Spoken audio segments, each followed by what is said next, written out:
Queridos internautas, queridos irmãos, recebam a graça e a paz do nosso Senhor Jesus Cristo. Quem vos cumprimenta é a sua irmã em Cristo, Elinete Tomás, do canal Tempo com Deus. E venho aqui hoje no nosso quadro Curiosidades Bíblicas. Você sabia que Jesus foi apresentado de formas diferentes nos 4 evangelhos? A palavra evangelho se origina do grego eu e agélio e significa boas novas. Os evangelistas são anunciadores de boas novas e narram o ministério de Jesus. Mateus, Marcos e Lucas são chamados de evangelhos sinóticos, ou seja, narram o ministério de Jesus sob o mesmo ponto de vista, da mesma ótica, do mesmo olhar. Os evangelistas dão mais ênfase no ministério de Jesus na Galileia do que na Judéia.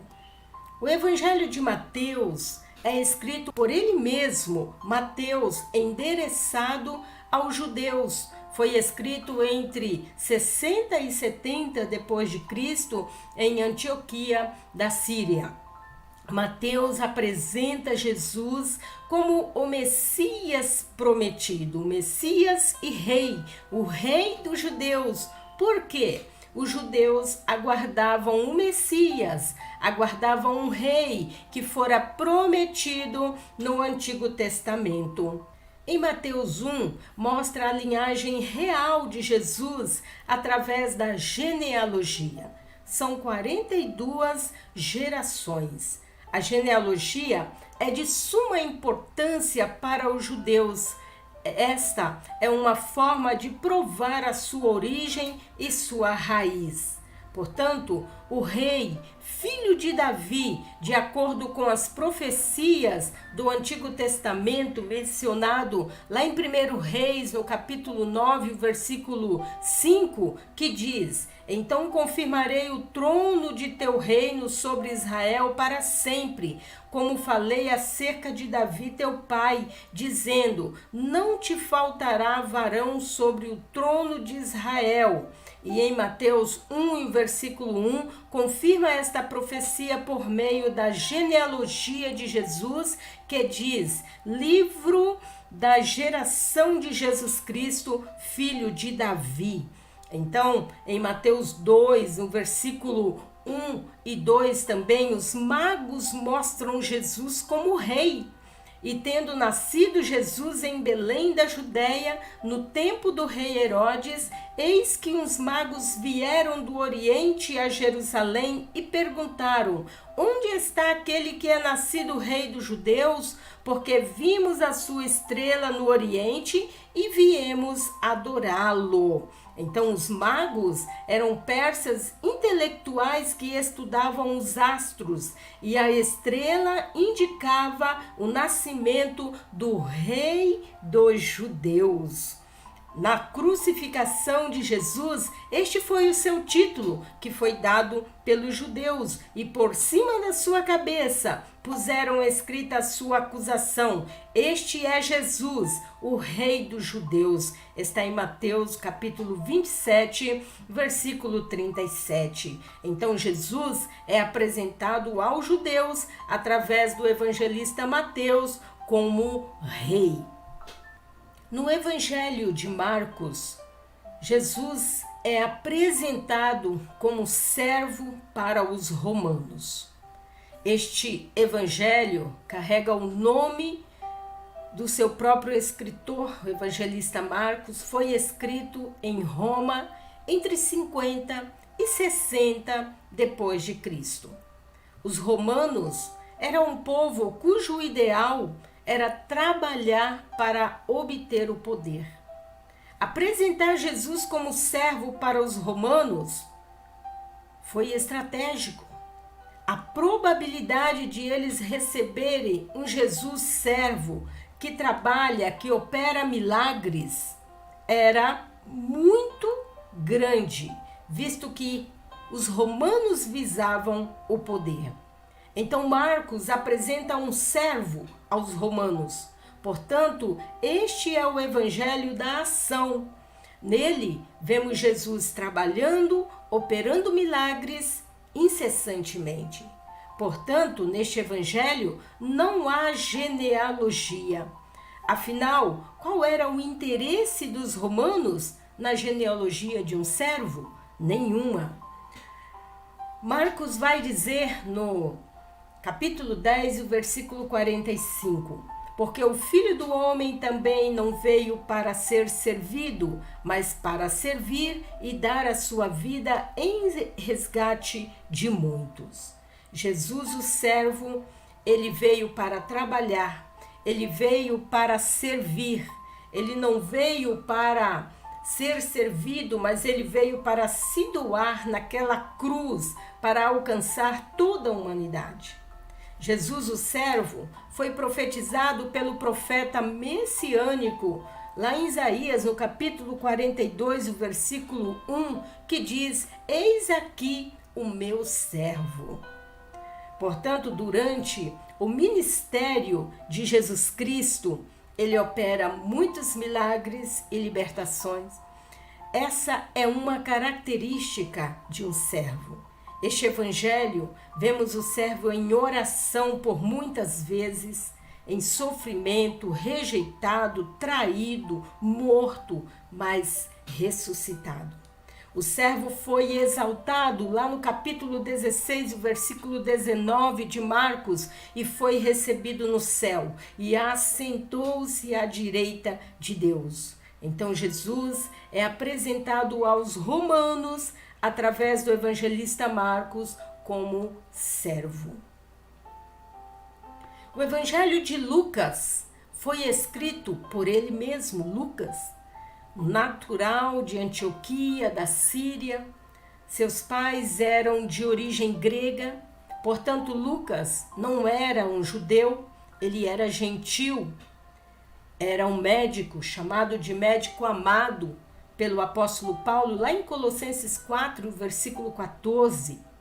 Este é o evangelho mais extenso dos sinóticos. Isso mostra a capacidade que tinha o Dr. Lucas de escrever, e ele escreveu para os gregos, né? O Espírito de Deus leva o médico amado Lucas a apresentar o Senhor Jesus como o homem perfeito, pois ele apresenta para os gregos, e a cultura helênica cultuava e buscava a perfeição. Assim, Lucas apresenta o Senhor Jesus ao mundo helenizado da sua época como o Filho do Homem, aquele que é perfeito. Olha aí a estratégia do Dr. Lucas. Mostra a sua perfeita humanidade e destaca os seus sentimentos. O Senhor Jesus Cristo, ele é apresentado através de Lucas como sendo a luz para a revelação aos gentios, no capítulo 2 e o versículo 32. Em Lucas, Jesus é apresentado como Filho do Homem, este homem perfeito. No capítulo 19, o versículo 10 vai dizer: porque o Filho do Homem veio buscar e salvar o que se havia perdido. Jesus Cristo, o Filho do Homem, aquele que veio como homem, nasceu, né, como Filho de Deus, gerado pelo Espírito de Deus no ventre de Maria, veio como um homem perfeito para salvar todo aquele que se voltar para ele, todo aquele que estava perdido. Neste evangelho, temos o relato mais completo da vida de Jesus como homem. Uma genealogia que estende as suas raízes até Adão, está no capítulo 3 e o versículo 38. A narração minuciosa do seu nascimento e dados do seu desenvolvimento como criança. Portanto, Lucas registra no capítulo 2, o versículo 52, os 4 crescimentos de Jesus, pois Jesus crescia em sabedoria, em estatura e graça diante de Deus e dos homens. Assim, Jesus Cristo ele é apresentado como o homem ideal para os gregos, cheio de compaixão e se identifica com as dores e lutas de nós seres humanos. E que como homem perfeito, ele veio para resgatar e salvar os pecadores. Então, o evangelista Lucas apresenta Jesus Cristo como o homem perfeito, o Filho do homem. No Evangelho de João, João é um dos discípulos de Jesus, mais íntimo de Jesus. Escreveu o Evangelho em Éfeso, na Ásia. Foi escrito na língua grega entre o ano de 90 e 95 depois de Cristo. Em João, Jesus é apresentado como o Filho de Deus para o mundo, com o propósito de apresentar Jesus Cristo em sua divindade, a fim de despertar a fé salvadora em seus leitores. O versículo em João 3,16 diz: Pois Deus amou tanto o mundo que entregou o seu Filho único para que todo o que nele crê não pereça, mas tenha a vida eterna. Então, o objetivo deste evangelho escrito por João, o discípulo de Jesus, é apresentar Jesus Cristo em sua divindade, mostrando-o como o Filho único de Deus que veio para salvar toda a humanidade, todo aquele que se voltar para ele e o crer e aceitá-lo como sendo o Filho de Deus, o Salvador, este sim será salvo. A divindade de Jesus é revelada através de 7 testemunhas neste evangelho. João Batista disse: ele é o Filho de Deus. Natanael disse: tu és o Filho de Deus. Pedro disse: tu és o Santo de Deus. Marta disse: tu és o Cristo, Filho de Deus. Tomé disse: Senhor meu e Deus meu. João disse: Jesus é o Cristo, Filho de Deus. Jesus disse: sou o Filho de Deus. No capítulo 10, versículo 36. Jesus revela também a sua divindade através dos 7 eu sou. Temos inclusive um vídeo aqui no canal que eu deixo para vocês aqui em cima no card. Você pode estar assistindo este vídeo. Jesus disse: eu sou o pão da vida, eu sou a luz do mundo. Antes que Abraão existisse, eu sou. Eu sou o bom pastor. Eu sou a ressurreição e a vida. Eu sou o caminho, a verdade e a vida. Eu sou a videira verdadeira. Jesus revela a sua divindade também neste evangelho, os 7 milagres realizados por Jesus. Transformação da água em vinho no capítulo 2, a cura do filho de um oficial do rei, a cura do paralítico de Betesda, a multiplicação dos pães, andando sobre o mar, a cura do cego e a ressurreição de Lázaro.